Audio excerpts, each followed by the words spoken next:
Nazmudin is a content editor for Muslim Girl, a publication focused on Muslim women's issues and empowerment.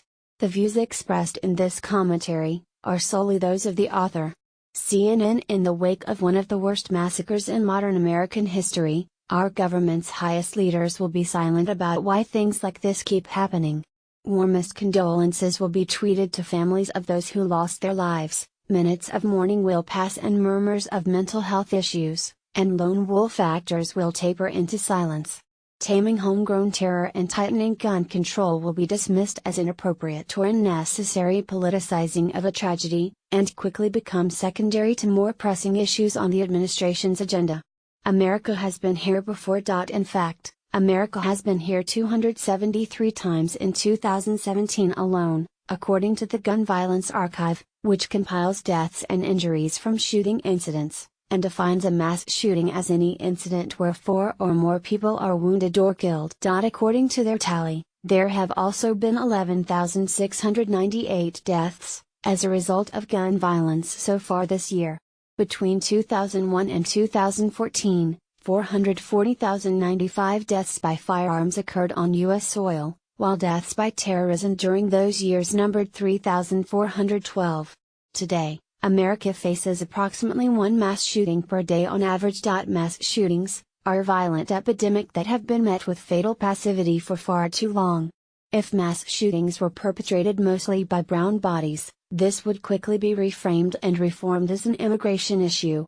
If thousands died at the hands of black men, it would be used to excuse police brutality, minimize the Black Lives Matter movement, and exacerbate the raging black man stereotype. If mass shooters identified as Muslim, it would quickly become terrorism and catalyze defense and security expenditures. But this is a white man's problem. According to an analysis by Mother Jones, out of 62 cases between 1982 and 2012, a time period that would not include the actions of Dylan Roof or Stephen Paddock, among others, 44 of the killers were white men, and only one was a woman. Since 1982, mass shootings in the United States have been committed by white men who are often labeled lone wolves or psychologically impaired. As a result, the government that would otherwise be mobilizing its institutions to bring about reform, remains a stalwart of the Second Amendment and mass shootings' greatest ally. An over-affinity for guns among white men, dangerous against any other backdrop, gets defended as patriotism by many conservatives, or even as white pride by those on the alt-right. In fact, according to a 2014 poll conducted by Fox News, nearly 7 in 10 Republicans believe that gun ownership is patriotic. If espoused by other groups, this sentiment and this number might be considered threatening.